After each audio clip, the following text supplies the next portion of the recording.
I don't know about this guy's story. I have a kind of crazy one. So I think I've been at least a little bit awake all my life.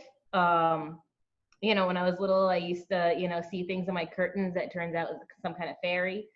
Um, so, but there was a lot of crap also. I was sick at a very young age. I ended up being diagnosed with a pretty severe case of Crohn's disease when I was 11 after a few years of misdiagnoses and stuff.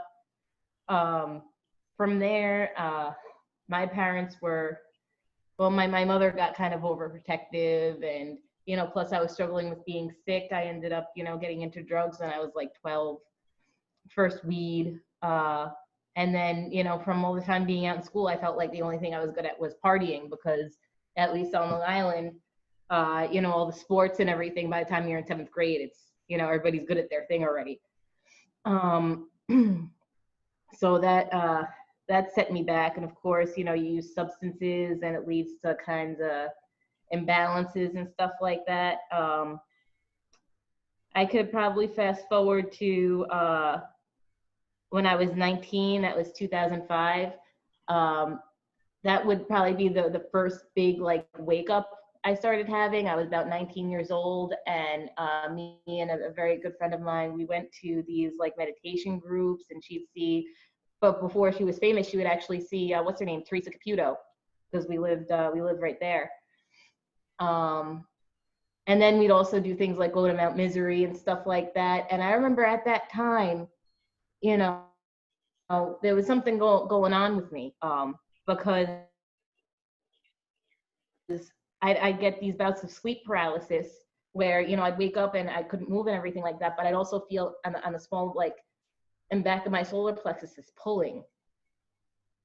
And around that time, I just started getting really depressed for no reason. And I started to try to numb my gifts, because, you know, going to that place, Mount Misery, was haunted and stuff. I was experiencing stuff that I wasn't ready to really. And then shortly after that, the friend I was involved with that kind of thing with, you know, we read books on energy healing, how to make little energy balls. By 08, she passed away. So that was really difficult. At the time, like for work, I was a chef, and I remember for like a year, I couldn't even, I didn't feel right doing anything. It felt wrong. So, and at that point in 2008, I was clean for 3 years. And then eventually in 09, I had an unplanned pregnancy. I had my son, but then I gave him up for adoption because, you know, I wasn't prepared, and I had him for about 7 months, but it was going nowhere. We would have both been struggling a very long time if I hadn't made that call. And he's with a family I know now that is treating him very, very well. They're just, you know, a little bit older. So, I mean, after that, I actually had, you know, I lost a lot of friends at that point. And then my son, I ended up committing suicide in 2010 after I gave him up, and it was clear, because I was supposed to be able to see him, and they ended up closing it. And that was like, I don't consider that like a relapse to get high. I did that with the intention to not wake up. And I actually, the first time that night I woke up in the ER, I had been dead over 10 minutes. And then later that night, because the Narcan wore off, and it happened again. And then a few months later, something like that happened again, but it was from like fake weed or something like that. So you would think, like, I remember my experience the first time, and it was like the most blissful peace I could ever fathom. You know, it was probably unfathomable before I experienced it. And then all of a sudden I was back where I didn't want to be. So that turned into a bit of I had like an addiction with death almost, because I wanted to get back to that place. And, you know, over the years, I had a few more friends that left. You know, I had a lot of wild friends. A lot of overdoses and car accidents. Oh, and then in 2012, my apartment went on fire. 2011 maybe.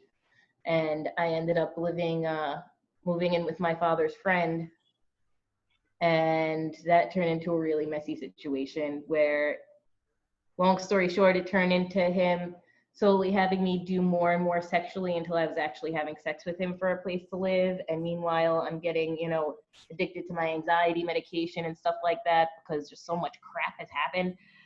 And I ended up having to get myself out of that. And then eventually I moved back in with my dad for a couple of years and his girlfriend, which didn't really go too great either. Then the Crohn's was also really bad. In 2013, it actually got to the point where I had to go to the ER because I had abscesses after a colonoscopy. And I was probably in the hospital for about 3 months before they decided to do an operation where they had to actually remove parts of my intestine and my ileum and stuff like that, and my appendix. And then I was probably in the hospital for another 2 or 3 months after that. I mean, I was at the point for a long time where I didn't want to be here. I'm like, what's the point of me being here? I'm taking up space. At that point, I wasn't working for like 7 or 8 years. And, even after the surgery, I ended up even worse off than I was before. And after probably about a year or 2, maybe even close to 3, suffering with that, I was throwing up every day at that point. And I got to the point on the anxiety medicine that I was on that they had me topped off. They couldn't legally give me anymore, so they had to put me on something stronger, which I only stayed on for a couple of months. And then I just said, you know what, F this. I don't need any of these pills. I don't need any of it. And that's really what started to turn me around. After that, it was because it wasn't just the anxiety med. They had me on all kinds of psychotropic medication for PTSD and stuff like that. I ended up just stopping it all at once, which is not recommended, but I couldn't get into a detox either, and nobody would give me anything, so I had to do what I had to do. And from there, I was also changing my diet. I already thought of myself as a healthy eater, but with the Crohn's, you have to really be mindful of whatever you're eating, how it feels inside you.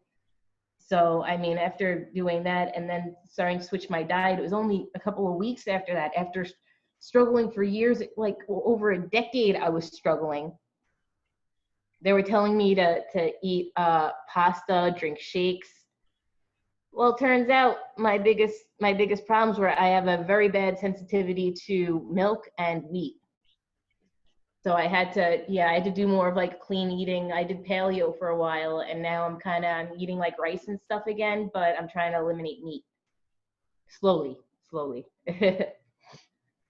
She took lots and lots of classes. She probably has 10 different modalities of the healing that she knows now. Read many books and has really turned things around for herself now.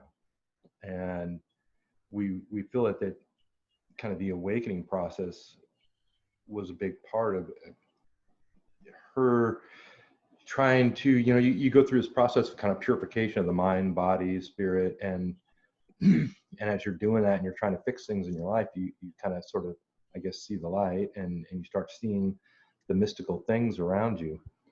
And, so she started communicating with spirits, being a channel and a medium, and being a shaman and Reiki master, and all these things that were eventually, originally supposed to help herself, really, right? To just say, how do I get out of this huge hole that I'm in? And now it's come to this place where she feels so much better, and she's so good that she has this to give and to help other people with. Yeah. It's been it's good that you both are healed and healthy and everything. Yeah, I feel like it was like a way how like my team got me to understand like different types, like different situations and different perspectives in life, I went through a lot, like as far as like abuse, and like I was in a homeless shelter not that long ago, 2 years ago. And it taught me that there's more than meets to the eye, like in a situation. For example, if I was having issues with my dad for a while, and he's done some things that a lot of people would think are unforgivable. I've done some things that some people think are unforgivable, but I also come out of those situations understanding the other side, understanding that he's my dad, but he's also, you know, somebody that was hurting, somebody that has issues, somebody that has different things to work through, you know. And one of the things that we run into a lot when we get to these sessions with, because we're dealing with people that are kind of going through their own awakening process and trying to find enlightenment. And so one of the common questions that we'll get, especially from people that kind of been going through it, this awakening for their whole life, more like she has, it came on me very late, but these people will say, you know, I'm one of the good guys, right? Why have I had such a hard life? And the answer that Spirit has given us on this time and time again is just that when you, basically it takes an addict to help an addict. It takes an abuse victim to help an abuse victim, right? If you want to speak their lingo and be able to understand what they've been through. And so for the people out there that have had rough lives that are like kind of thinking, hey, I'm one of the good guys, why are things so hard for me? What I'll say to you is that when you come across this point in time where you're able to help somebody through something that you've already been through, then all of a sudden it makes sense. You know, that's when everything starts making sense, that you say, oh, now, you know, because you hear people say, oh, if I could just help one person, then it would all be worth it, right? And so this, I would say to you that the people out there that have been through some tough times, that was teaching you and it was training you and it was preparing you and helping you to have the frame of mind and the vision and the place that to come from, that you can help that other person. And then it makes it all worthwhile. Yeah, I feel like you can definitely like connect with people if you have like that same experience, so you know what that person is coming from, so you can like really help and evolve that person to the next level. Yes, and then another thing, something I've been reading a little bit about, was just that this kind of suffering you go through, it's a form of purification of the soul. It's sort of a trial by fire type of thing. And you know, we look at even Jesus's life. I mean, he was just spat on and picked on and tormented all the way down the line, even the parts of his life that you don't know about. And that was for, you know, him, right? He was going to achieve the status of being such a great spiritual leader and mentor to so many people. He had, just think how what he went through compared to what you and I have been through, you know, just to get to where we're at, right? And so it is kind of part of the process, unfortunately. But it makes you stronger, you know, having gone through something. Yeah, I mean, there were times, because things started really turning around in 2018, 2017 and 18. I remember, you know, because I had moved down to North Carolina, and I'd like bring myself to deep tears just thinking about how things like transformed just over the past 6 months, over the past year. Like, I can't believe, you know, what am I crying about? I'm just sitting here driving my own car, about to go home to my apartment, to my 3 cats that, you know, I'm taking care of all by my, and, you know, it's the little things that really fill your heart, you know, when you know what to value. Right. It gives you an appreciation for what you do have, right? Yeah, And that's always a great thing to have. I never want to not be appreciative. It's true. It does. It helps you to not take things for granted, for sure. For my awakening process, it was way different. I had been kind of a seeker for, I don't know, 10, 15 years, just reading every book I could and just knowing there was something more out there, but I could never quite just really connect with it, make the connection. It was kind of just on the tip of my brain type of thing. And I knew there was more, but I didn't know why. And then eventually I took this one class on quantum healing, hypnosis, past life regression type of stuff. And man, it was like the floodgates had been opened. I tell everybody I did about, 50 years of spiritual growth in about 6 weeks span. And I just thought I was absolutely losing my mind. And nowadays I tell people some of the stuff that happens in my daily life and they just think I'm nuts, and I'm like, that's okay. I went through that same process where I thought I was nuts too, and so I'm happy to have come out the other side of that. But I remember, one day when I was in the middle of this kind of 6 week, and it was just being bombarded into me. And I'd never, you know, like, I don't know, seen a ghost or heard any voices or anything like this. And it's just kind of funny on a side topic. About 4 of my friends have been institutionalized for stuff that happened to them when they were going through their awakening process, right? Their family's like, oh my goodness, stuff them in. And we really think that about 1/3 of the people in mental institutions aren't even crazy, right? Less than that. Right. Yeah. And, but anyways, you know, they all got out and everything like that. But it was funny because they saw people in there that were going through the same stuff as them. But so I remember one day I'm walking down the street, and I'm walking my dog, and there's nobody on the sidewalk in front of me, and something shiny catches my eye, like a nickel or a dime or something like that. And I look down at it, and then I look up, and I almost bump into this homeless guy, and I just barely missed him. I'm like, oh, sorry about that. And he's like, oh, that's fine. He's like, how you doing, big guy, right? And he gives me a smile, and then he walks off, and like 1 step later, I'm like, I think I look just like Jesus, right? So I turn around, and he's gone. There's nobody there, right? And I'm like, what in the world? So I go call my mentor, and I was like, man, this weirdest thing just happened. She's like, oh, that happened to me right after I took my original class too, actually, something very similar. And I was like so thankful to have at least one person to share it with that I didn't think I was losing my mind. And then, so the next night I wake up, and like right over my bedroom, I just like, whoa, whoa, whoa, whoa, whoa, whoa, whoa, whoa, whoa, whoa. And I'm like, what in the world, right? And so I get up, I'm running around the house, and I can't hear anything and see anything, right? And I stick my head out the back sliding window into the backyard, and I see a lightning bolt, but it goes the wrong direction. It goes from right above my bedroom up into the sky, right? And I'm just like, what is happening, you know, right? And so I was telling this story on the blog thing. I get out this quarter, and I say, okay, so heads, I stay here, and tails, I go to the nearest institution, and I'm like, give me all your pills, electroshock me, drill holes in my head, I don't care, fix it, right?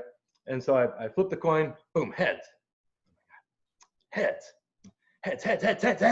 Ah, I can't even flip a quarter right, you know, right? and so luckily I didn't go to the mental institution, and I got through it, and, you know, and the strange things just started piling up, and they just kind of stopped seeming strange after a while, you know?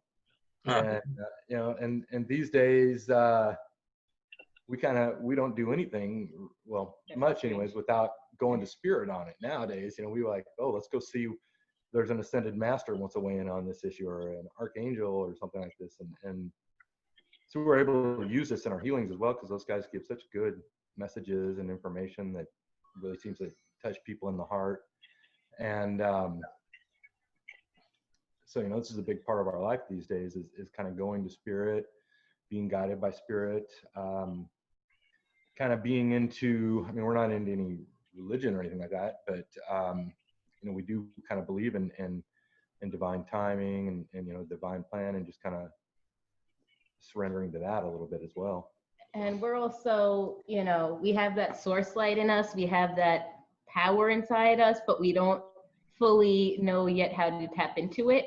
So we get our guides and angels and stuff to help us clarify what we don't remember how to do, or what we can't yet see.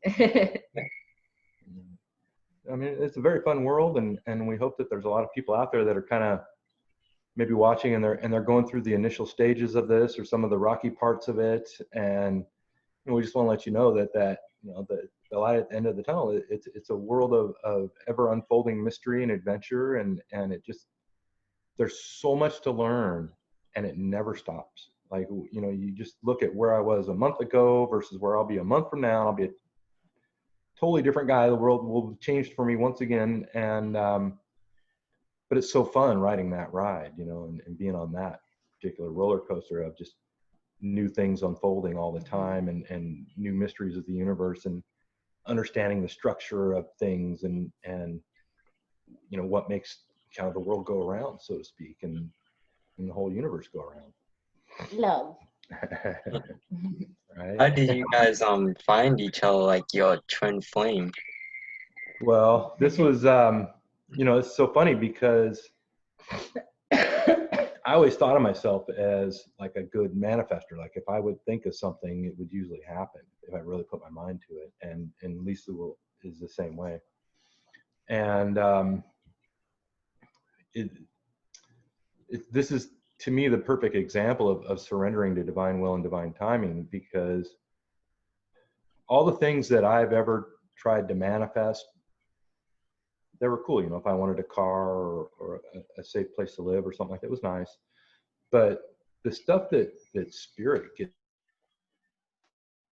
to me, that just like falls out of the sky and drops in my lap, is always so much better than anything I could imagine to even think of to manifest. You know, like I wouldn't ask for something that good. Speaking specifically. Yeah, he always says, you couldn't have been my dream girl because I can't dream something that good. My dreams aren't that good, right? But we both went through a similar process. We call this magnetizing yourself to your twin flame. And so we were both super not on the market. We had both got to this point where, you know, we've had enough. We were just so satisfied doing our own thing and on our own missions and stuff like that, you know. We both felt like if somebody, you know, because we're having this huge awakening process, right? So if I was to have a significant other right now, they would just be a distraction off my mission, my purpose, whatever it is I'm supposed to be doing. And but we had both also kind of gotten to this point where we were that way because we were kind of thinking all or nothing, you know what I mean? And so I had this vision in my mind of like what my dream girl might be, and I kind of realized that if I could meet somebody like that, she wouldn't even have me. You know what I mean? Like, you know, I want a supermodel rocket scientist, what, you know, right? Whatever it might be, these things that are like so far above my pay grade.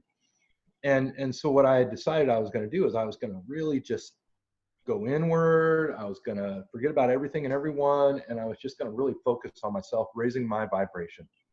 I know that the like energies attract.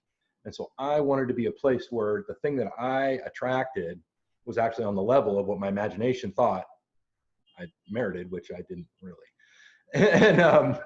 And so I'm sitting here trying to raise my vibration. And unbeknownst to me, I'm in California. She's in North Carolina. So she's on the Atlantic Ocean. I'm on the Pacific Ocean. And, you know, a whole country away, Lisa's going through the same process and doing the same thing. And kind of just raising her vibration and not really looking for anything else.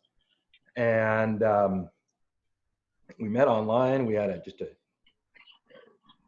big activation came from that. We were immediately friends, but still we didn't even know it was anything super, super different.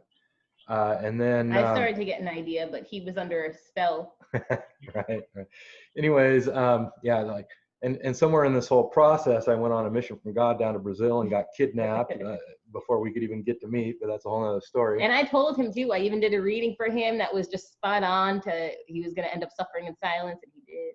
Yeah. Okay. Well, anyway, so I escaped and I swung in North Carolina on my way home from Brazil, and after some begging and pleading. Right. It was like a 24-hour flight too, but so it's nice to have somewhere to stop in. And as soon as we met in person, it was just like boom. Huge activations, metaphysical stuff, you know, out-of-body experiences, time travel. It wasn't even on purpose. And one of the first nights we talked, before we even met, one of the first nights we talked together, I started falling asleep, and then all of a sudden I see his face, and then I open my eyes. And then the next morning I'm like, I know what you're up to, mister, because I thought he was like, he could like remote view and stuff. I thought he was sneaking on me. I had a spy on her. But totally an accident, right? But the funny thing is one of my friends had done a reading, and she said there was a girl coming, and I'd been so off the market for so long, and it was so funny the way this messed with my head, this reading, because my friend's always right on the money with this stuff. And so I'm walking down the street now, and I'm thinking every person I see is like this chick that's supposed to be coming, right? This super great girl that I'm going to meet. And So it'll be like some homeless girl pushing a car. I'll be like, was that her? You know, but then I get to the store and the person giving me some change says, has a nice day. And I was like, boy, she kind of smiled when she said that, right? And so now I'm thinking every chick I see is the one, right? And so I was really messed up for a few weeks there. and then, you know, we started talking and he's like, you know, he's saying that he's single, right? But then, you know, I eventually bring up like, you know, I like you, right? You know, like, then he's like, yeah, but you know, I'm going to Brazil to meet my twin flame. We really don't get along. Actually, she kind of hates me. Archangel Michael said that it would probably end in destruction. So I'm going to go do that. And I'm like, are you an idiot? So anyways, my head was all messed up, but the funny thing is I kept going back to my friend and I'd say, yeah, I met a chick today. Is that the one? And she'd go, no, you're going to know, right? This one, you'll know. No, because when we hug, it makes us float up in the air. Yeah. And I did. I knew almost immediately. It was like, yeah. I mean, when we first met, I was just supposed to be there for like 3 days and turned into 10. We hadn't even seen the outside world after 3 days, right? We were just like so wrapped up in our own thing. And yeah, so I ended up staying longer and longer. And before you knew it, you know, we're out here, we're together now and have no intention of ever being apart. And one of our favorite things to think about is the fact that we get a lot of messages in about like the new Earth concept and how it's going to be there. Have you heard about this at all? Are you familiar with this at all? Yeah, about the new Earth and they're having like 2 new world orders, kind of. Yeah, and so some of the things that we get messages through on this all the time when we're doing sessions for clients and other people. Their higher self will come through and tell them a little bit about what's coming for them and stuff like this. And you know, people will be living super long again, like maybe 1900 years or more. Maybe 10,000. Right. Yeah. So we're really taking the long view on things. You know, like, we're not in any hurry now that we know we're going to be together for so long this time. Yeah. Yeah. But, you know, the whole concept of that for people that maybe haven't heard of it or don't completely understand it is that, you know, the Earth is transitioning from a 3D world now. We're going to be going to a 5D world.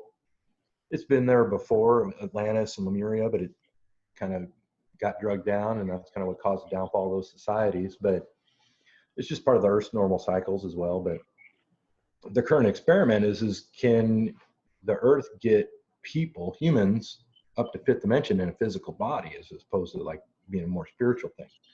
And so these are some of the, you know, you hear about you know, certain races coming down, messing with our DNA and stuff. And that was actually the real reason. It wasn't to make slaves to make gold, right? It's just to make the humans be able to, you hear about there's been like 7 different mass extinctions of the humans on Earth, right? Yeah, part of that is because the human body couldn't take the increase in pressure. You know, the extra energy flowing in. Yeah, because 5D. When the Earth is raising the vibration and she's expanding to fit. So like say this is 3D and here it's expanding until the astral and then even further out 5th dimension. Right, and so I think that's what's some of the stressatory stuff is that we're actually increasing elevation, just nobody is aware of it because there's no way to measure. Yeah. If you look at your Cro-Magnons and your Neanderthals and your Denisovans and all these other different skeletons we found around the planet, you know, if you look at a gorilla skeleton, you can tell how strong it is just by how thick the bone is, because that's how strong of a muscle needs to attach to it. And so when you look at some of these other races, they were bigger, stronger, faster, had a larger brain capacity. You know, you can't really see what brain was in there, but you'd assume it was bigger brain too. And yet we were the ones that came out of it, right? How are we the survival of the fittest when we were slower, weaker, smaller brain, right? It's because we had the DNA that's a mutable DNA that allows us to stay with the planet as it goes up and down within the dimensions. So the reason that this new Earth concept is such an excellent concept, it's kind of the cure for what ails everyone, is first of all, it incorporates free will perfectly, because if you like the system of domination and control and the Babylonian money magic debt enslavement system, you can keep it. You can stay there if you want, right? It's up to you, right? And if you want to try to enlighten yourself and purify yourself and move up into this 5D reality where there's not going to be money, where you just plant trees in a circle and they'll grow into a house for you, and you know, you can talk to the animals and all this needs live forever or whatever, you can go there too, and so it's your option. But the thing of it is that the entities that we see that control the world kind of from behind the scenes, the unseen hand, those entities, they only have access to the bottom 3 chakras, the kind of the base impulses. And so what happens is they would never be able to vibrate high enough to go to 5th dimension. And this is what makes it the perfect antidote to everything that ails us right now. Because you can go to a place where all the good people are, and the ones that, you know, maybe you don't resonate with, we'll say, wouldn't be able to go there because they're not a signature frequency match to a 5th dimensional level of vibration. Yeah, because I know like the root chakra is like the all about feel and like grounding yourself. So since people are like on the bottom 3, they just have to like move up to that heart chakra space so they can see what we see, pretty much. Right. But you want to remember that the grounding is still very, very important, because we're trying to go with the earth where she wants to go, right? She wants to bring us with her. So we want to really stay connected to the earth where it's going. It's just like, you want to stay connected to the version of earth that you want to be with. Yeah, and it's also to keep grounding is always so important for so many things, just everyday functioning. You know, we ground our base chakra to the earth to also help us feel safe and secure. Because when we're relying on the earth or on the sun or anything else to anything that's like divine and you know, it's not going to go anywhere, it's going to help us a lot, like not feel like we're freaking out because I can't find my phone or because I only have $200 left in my account this week. And those feelings of being able to feel safe and secure on this planet and connected to this earth, that's what raises your vibration, because you learn to trust in the universe that you'll get what you need from the universe. The fear kind of like counteracts like the positive manifestation that can be done, which is why I always like to ground before I do anything, even healing, even readings, because when I'm doing a reading and I'm grounded, everything's so much clearer. It's not just like, wait, what? Her and I used to get into this a lot when we first met, because she'd always be like, you need to do more grounding. And I would say, that's stupid. I'm trying to ascend. That's the exact opposite direction, you know?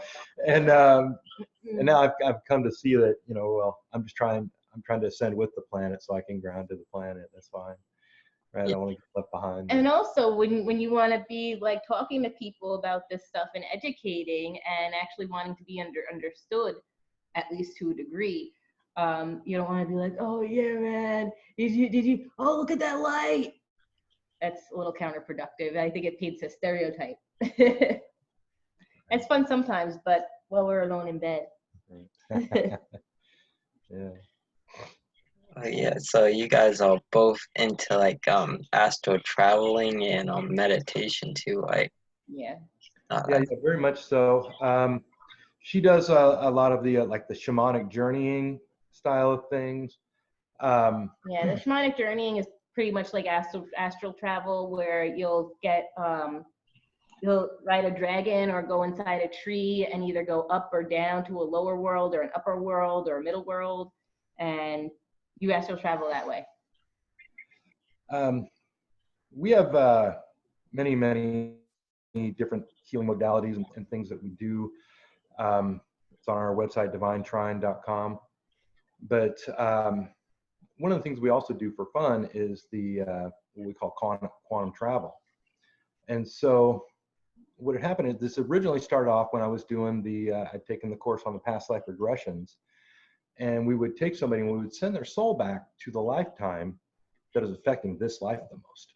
So very often you would see that if somebody had a birthmark on their face, turned out they got shot in a duel in their last lifetime. One of my favorite was a girl that was deathly afraid of large bodies of water and yet was totally drawn to them at the same time. So she was just always like, right? And So it turned out in a previous life, she was in many lives, she's always been some kind of a sailor, merchant marine.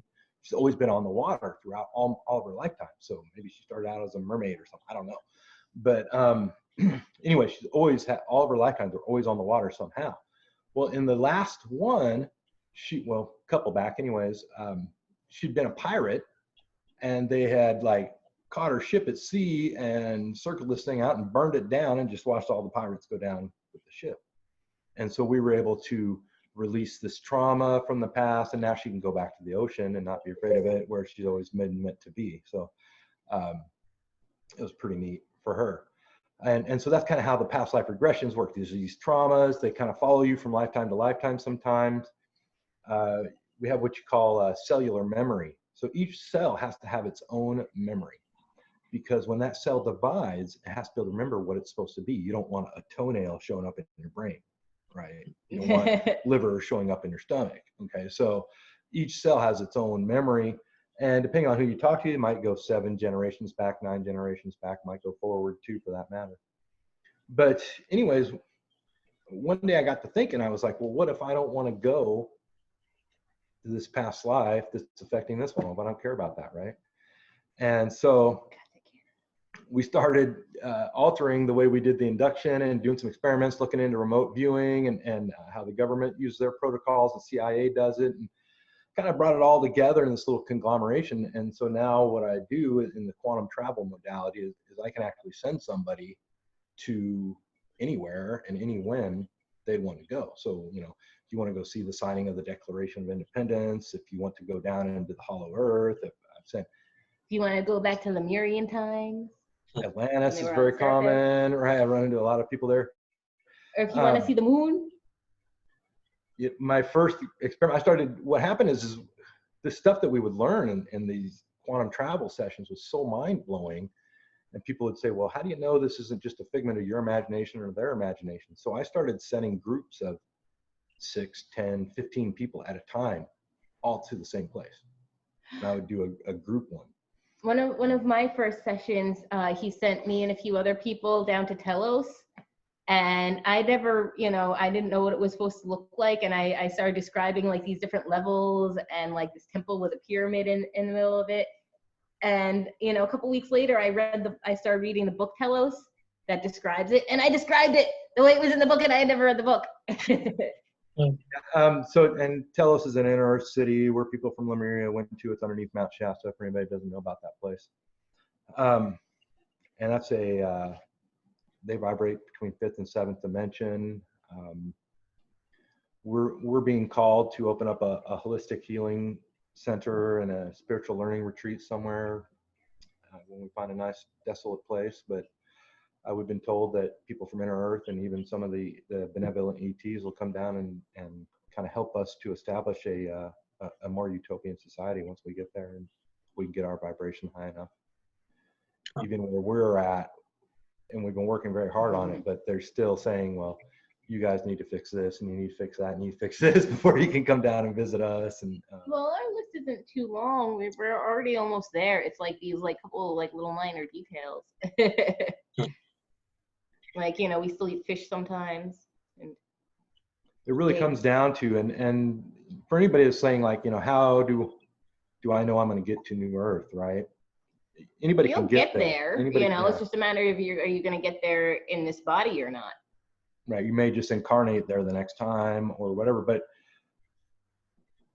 there's other people, we look at ourselves as way showers. And so once you get to 5D, from 5D, you can see 3D easily. From 3D, you can't see 5D. Okay. You can kind of, it's kombucha. Yeah. Anyways, so you can kind of see 4D a little bit, right? This is why we see ghosts and things like this. It kind of bleeds through a little. But once you get to 5D, you can kind of go back and forth at will. And so this is why we call it a way shower, because the idea is for us we want to get there first and then go back and get more people as they become ready and bring them over with us, So we're not expecting it to be super crowded when we first get there, but we'll bring the crowd, if we can. right? But for those people that are wondering, you know, can I be one of the first ones there? I mean, It's just a matter of it's all about purification. Choices, making the choices. Purification of mind, body, spirit, you know, you have to be resonating and thinking on a fifth dimensional level. And what that means, as it's been described to us, we're not making this up, and we haven't read it anywhere, it's just what spirit tells us. You have to be coming from a place of harmlessness in all things, and oneness. And integrity. Right? You have to understand that we're one, and that if I stab you, I'm just stabbing another version of myself. And this is the same way that we do the time travel and dimensional travel, planetary travel, sent people to Lyra, Pleiades, Arcturus, all these different places. But and people think, oh, you need a machine to get there. Oh, you need a wormhole to get there. And what you really need is an understanding of oneness. Because if you realize that all things are part of one thing, then that means part of you is already there, and you merely just have to realize the part of you that's there. We are literally connected by Indira's web. Right. So the thing is that it takes the same amount of time to get to the moon as it does to get to Andromeda, which is about as far away as you can go, right? It takes that long, right? There's no difference, even though it's 100 light years difference in distance. The distance is an illusion, time is an illusion, space is an illusion, and it's merely, the way I like to describe it is the way you could go from one end of the universe to the other in the snap of a finger. Is just that, imagine you're walking down the street, it's a nice sunny day, you're barefoot, walking down the sidewalk, we'll say, and a little breeze comes across your head and tickles a couple of your, and you only got a couple of hairs there, tickles them, right? And you notice this, and then right then you step on a pebble. Okay, so instantaneously you go from here to there. And that's the exact same way you would travel from here to the moon or Andromeda, Pleiades, Lyra, or anywhere you'd want to go, is to merely put your attention there and realize that you're already there. Energy goes where attention goes. So when we were able to and when we say the way we do it now with the quantum travel modality, and this was not a healing modality, this is more for fun and for information. And first of all, I just want to say to anybody that wants to blow us up on divinetrine.com on this, we're happy to do it. We love to do it, but you can't go back and fix any what you think was a mistake. All right, so that's against the rules. Anyway, I had to make two promises. Universal law, it's against. Yeah, they said, Kelly, Spirit says if we're going to show you how to do this, you have to make these two promises, and the first one is you can't mess with timelines, and the second one is you have to stay in this universe. And I was like, what do you mean this universe, right? Since then, my eyes have been opened greatly. But anyways, I was like, sure, I can do that. But anyways, in fact, what we find is about almost a third of the souls on Earth right now, their soul is actually so old that it actually predates this universe. We've ran into some really interesting stories. But anyways, when we do this, this is more for information, for learning. But it's also nice for people that want to, you know, they know that something's missing in their life. There's something, so it's just been tugging at the edge of their brain. And very often we'll find out that they're part of a whole group of people that are on a certain mission. So there may be a bunch of some of their galactic origins, you know, where planet they originally came from. There might be a bunch of entities from that planet sitting in a spaceship trying to be their guide from above, and they're the boots on the ground. And on the last lifetime, they were the ones that were up above guiding whoever was on the boots on the ground, and twitching back and forth and stuff like this. And so it's very interesting to finally make that connection with these entities that have been watching over you, that are trying to be your guides, and you're just never quite hearing them right. And we'll take that little whisper and kind of crank it up to 11 sometimes for people. A lot of neat things we can do with that modality.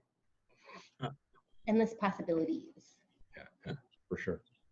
For sure. And some of the other things we do is like removing negative entities and implants, etheric implants and things like this. We see people get in them, tracking devices, all kinds of weird stuff. I mean, like I say, if I hadn't already gone through the part where I realized that I'm actually not crazy, I would, you know, so stuff's pretty mind blowing that we get on a daily basis. Anything else you guys want to cover? Or I just wanted to just touch on the one of the things that I'm also doing is like it's a full, I call it like a full workup, and that's kind of it's usually probably about 2 hours for somebody coming their first time, maybe an hour and a half for someone, you know, second, third, fourth time. I kind of like go from Stellar Gateway to the Earth Star, and I'll clear everything out, clear out attachments, and then I kind of just I use a combination of like trance and Reiki, where I'll clear everything out, and I'll also send healing and do any activations that may need to be done. We're working on a new modality for activating Yeah. people's DNA to get them more up to the next level. So that's something else that we're working on as well. And we've always got new modalities coming to us left and right. And we believe that about 90% of the people on the planet, I want to say everyone, but it's not really quite everyone, has their own unique modality inside of them. It's one of the things we love to kind of activate and trigger with people so that they can kind of start their healer's path and develop their own unique thing, you know, their own modality. And so it's one of the things that we love to activate in people and to see them go down that path and support them on that for sure. One of the things that a lot of people, we see a very common kind of a disagreement within the light workers communities, and is whether or not people should charge for their gifts, their quote unquote gifts. And so we went to Spirit on this one time and we said, well, Spirit, what do you guys say? And they said, well, if you went to school for 5 years to be a teacher, would you do that for free? If you went for 8 years to be a doctor, would you do that for free? And we said, well, no. And they said, well, let me tell you something about your supposed gifts, right? They're not really gifts. If you were born with something, or if you're able to develop and unlock it throughout the course of your life, this is something that you have worked on for many, many lifetimes, right? If you were born playing the piano, great, you're one of these prodigies. Do you think you just woke up and you know how to play? No, you were a great pianist in the last lifetime, right? And the one before that probably too. And when we're talking about spiritual gifts, her especially, she's a great example of this. She's been strangled, crucified, pulled in half by horses, right? I mean, all for like pulling some herbs out of the ground and making somebody better, you know? And so, you know, these gifts weren't a gift at all, right? She has suffered dearly for them in many, many lifetimes. And everybody out there, if you think you have a gift, it was just, oh, hey, you won the lottery, you're number 175, and so you get telepathy. No, man, you were working on that in the last lifetime. You probably got killed for it. And plus, as with any other, you know, career or job or position, if you're just going to sit there and do all your work for free, you're going to find yourself in a really icky place eventually, you know? Yeah, so, you know, and of course we want as many people to be helped as possible and to really Oh yeah, that's not to say never Yeah. do someone a solid, but you know, there's discernment. yeah. And this is one of the things that a message that Spirit's been giving us a lot of lately is that it's very hard to tell the difference between the distractions and the things where you should, you know, these new things that you're supposed to be learning. And it comes down to discernment is what they keep telling us, because what will happen is they say, we know that you guys are healers and that you just want to go out and just heal everyone, but not everyone is ready for that. Not everyone wants that. Even if they say they do, they may not be ready for it. And so you have to really keep an eye out for people that are, you know, they say you don't just dive in to help a drowning man. He'll just grab you and pull you under with him. And so you have to keep an eye out for these kind of energy vampires and people that just want to suck off of you and aren't even really looking for healing. Yeah, I did a 15-minute consultation. I was offering free consultations for like 2 weeks. Big mistake. It didn't last long. Big mistake.